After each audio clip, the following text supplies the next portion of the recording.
సచితానంద సమర్థ సద్గురు సాయినాథ్ మహారాజ్కి జై. సాయి కుటుంబ సభ్యులందరికీ నమస్కారం అండి. ఎలా ఉన్నారు? ఏం చేస్తున్నారు? మీరందరూ కూడా సంతోషంగా, క్షేమంగా, ఆరోగ్యంగా ఉండాలని సాయినాథుని మనస్ఫూర్తిగా కోరుకుంటూ ఈరోజు వీడియోని మొదలు పెడుతున్నాను.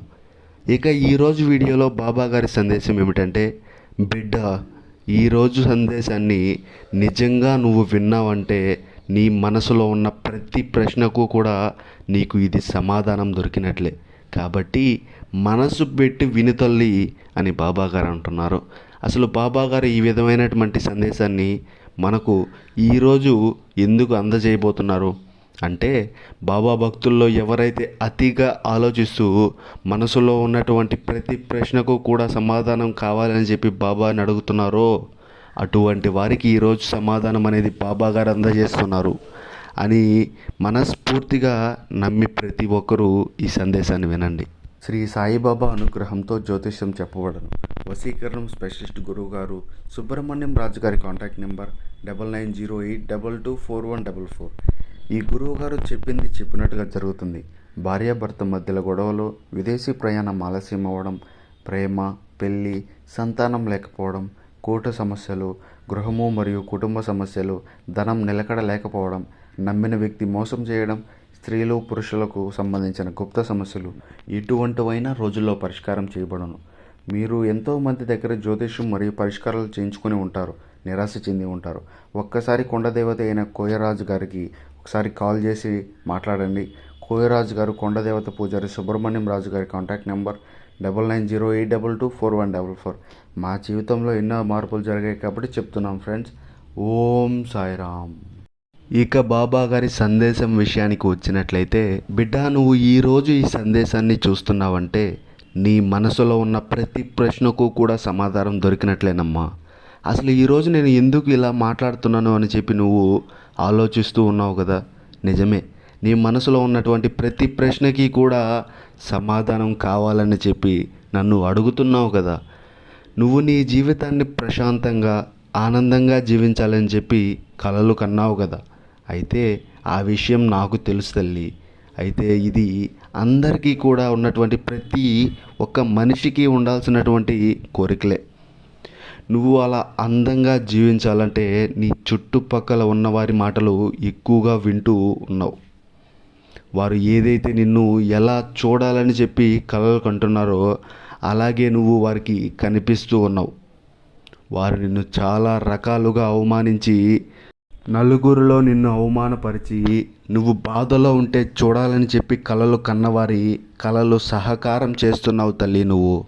అయితే ఏంటి బాబా నువ్వు ఇలా మాట్లాడుతున్నావు అని చెప్పి నువ్వు అడగచ్చు. చెప్పాలంటే ఒక మాట జాగ్రత్తగా విను. చూడు తల్లి, నువ్వు అందరిలా కాదు, అంటే చాలా రకాలుగా మంచిదానివి. ఎందుకంటే నేటి సమాజంలో ప్రతి ఒక్కరూ కూడా వారి అవసరానికి ఏదో ఒక తోడు వెతుక్కోవడం, కొత్త వ్యక్తితో పరిచయాలు పెంచుకోవడం కేవలం వారి అవసరం కోసమే. అవతల వ్యక్తి బాధలో ఉన్నప్పటికీ కూడా వారి దగ్గరికి వెళ్ళి వారిని మరింత బాధ పెడుతూ రకరకాల సమస్యల గురించి, అలాగే రకరకాల ప్రశ్నలు వారికి వేయడం, ఇటువంటివి కూడా మనం చూస్తూ ఉంటాం. కానీ నువ్వు మాత్రం చాలా రకాలుగా చెప్పాలంటే అందరితో పోల్చుకుంటే నీ జీవితాన్ని నువ్వు చాలా ప్రత్యేకంగా అనుభవిస్తున్నావు. అలా అనుభవించాలని చెప్పి కోరుకుంటున్నావు. నీ వల్ల, నీ కుటుంబం వల్ల కానీ, తెలిసిన వాళ్ళ వల్ల కానీ, తెలియని వాళ్ళ వల్ల కానీ ఎక్కడ ఏ దోషం, ఏ తప్పు జరగలేదు. అందరూ కూడా బాగుండాలని చెప్పి అనుకుంటావు. ఎవరిని కూడా నీ మాటలతో కానీ, నీ చేష్టలతో కానీ నొప్పించవు. ప్రతి ఒక్కరిని కూడా సంతోషపరచాలని చెప్పి ఎక్కువగా అనుకోవద్దు తల్లి. ఎందుకంటే మనం ఎలా అనుకుంటున్నామనేది మనం చూసుకోవాలి.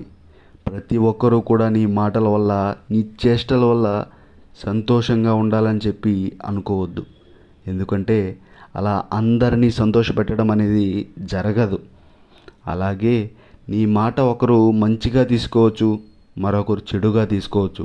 కాబట్టి అనవసరంగా నువ్వు ఎవరిని కూడా అడగకుండా సలహా ఇవ్వద్దు.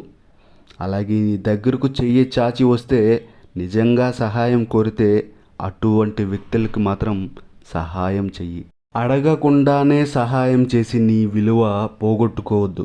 అలాగే నలుగురిలో కూడా నువ్వు చాలా జాగ్రత్తగా ఉండాలి. ఈ రోజుల్లో ఎక్కువగా మాట్లాడే మధ్య పెట్టే వాళ్ళే మన చుట్టూ ఉన్నారు. కాబట్టి ఆ మాటల వల్లనే జీవితం అనేది చాలా రకాలుగా మోసపోయి బ్రతికావు. అది వేరే విషయం, చెప్పాలనుకుంటున్నా, నాకు బాధగా ఉంది. కాబట్టి మంచి పనులు చేస్తూ ఉంటావు, మరి అలాంటి నీకు మంచి చేయకుండా ఎందుకుంటాను చెప్పు?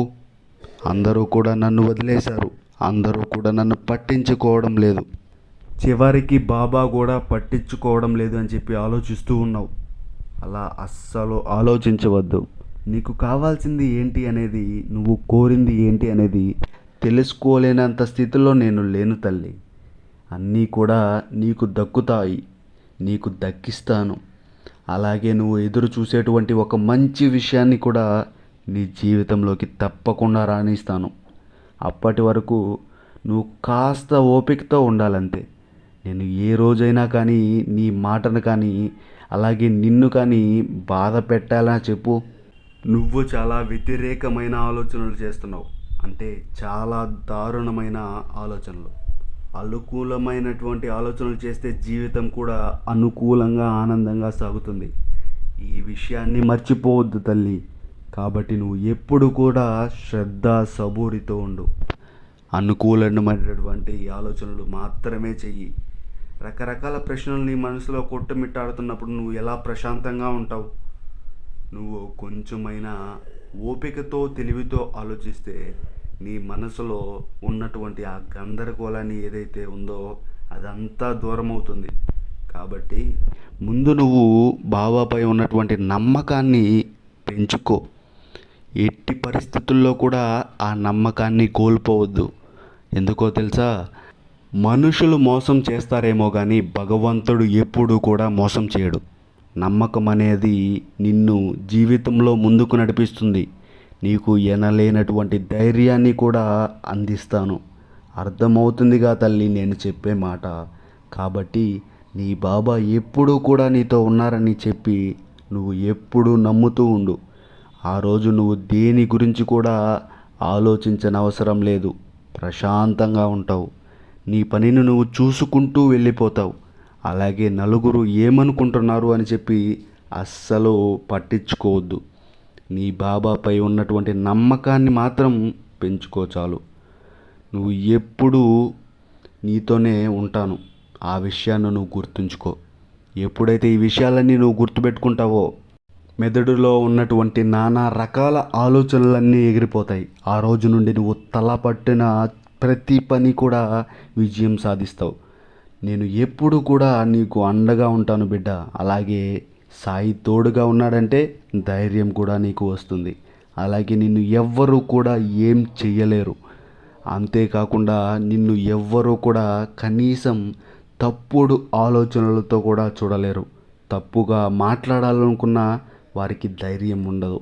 అలాగే నిన్ను ఎదిరించి కష్టపెట్టాలనే ఆలోచనలు కూడా రావు. అర్థమైంది కదా? నీకు సమాధానం దొరికింది కదా? నీ చుట్టూ ఉన్నవారు చాలా రకాలుగా ముఖాన్ని ఎన్నో కవచాలు వేసుకొని నిన్ను ప్రేమతో నటిస్తూ మాట్లాడుతుంటారు. కాబట్టి ఈ విషయాన్ని మర్చిపోవద్దు. మరి అలాంటి వారిని గుర్తించి వారిని దూరం ఉంచడం అనేది నువ్వు నేర్చుకోవాలి. అందరూ మంచి వాళ్ళే అని చెప్పి నమ్మి మోసపోవద్దు. అర్థం లేనటువంటి మాటలు మాట్లాడి వారి వాసన లేనటువంటి పువ్వులతో సమానం, గుర్తుంచుకో. కాబట్టి అలాంటి వారిని అస్సలు పట్టించుకోవడం అవసరం లేదు. అలాగే నువ్వు కూడా ఎవరితో అనవసరంగా మాట్లాడద్దు. ఈ విషయాలన్నీ కూడా ఎవరికీ చెప్పొద్దు. అలా మాట్లాడి నీ జీవితంలో కష్టాలను నువ్వే కొని తెచ్చుకోవద్దు. అంతేకాకుండా ఈ మాటలన్నీ కూడా నీకు ఈరోజు ఎందుకు చెప్తున్నానో తెలుసా? నీ జీవితాన్ని నువ్వు సరిదిద్దుకోవాలని. భగవంతుడు మన చేతిలో మన జీవితాన్ని సరిదిద్దుకునేలా అవకాశం ఇస్తే సరిదిద్దుకోకపోతే అది మూర్ఖత్వం అవుతుంది. నా బిడ్డలను కాపాడుకోవడం నా బాధ్యత. అందుకే ఈ జాగ్రత్తలన్నీ కొంచెం ఏకాగ్రతగా నువ్వు వింటున్నావు. బాబా నీకు ఏది చెప్పినా కూడా అది నువ్వు తప్పకుండా నీ జీవితంలో జరుగుతుందనే నమ్మకం ఉంటే తప్పకుండా జరిగి తీరుతుంది. కాబట్టి కష్ట నష్టాలు అయితే ముందుగా జాగ్రత్త పడమని నీకు హెచ్చరిక చెప్తున్నాను. సంతోషం వస్తే ఆనందంగా ఆహ్వానించమని కూడా చెబుతాను. అందుకే నీ బాబా ఏది కూడా నీకు పరమార్థం ఉంటేనే చెప్తాడు. అది నీ జీవితానికి తప్పకుండా సంబంధించిందే అవుతుంది. ఏది లేకుండా, ఏ కారణం లేకుండా ఎప్పుడు కూడా బాబా సందేశాన్ని నీ దగ్గరకు తీసుకురాడు. కాబట్టి నేనేం చెప్తున్నానో అర్థం చేసుకోవడానికి ప్రయత్నం చెయ్యి. అలాగే ఏ విషయంలో జాగ్రత్తగా ఉండాలో తెలుసుకో. ఈ మాటలు కనుక నీ మనసుకు తాకినట్లయితే నువ్వు లైక్ బటన్ తాకు తల్లి. సర్వే జన సుఖినో భవంతు. ఓం Sairam. Thank you for watching this video. Please subscribe.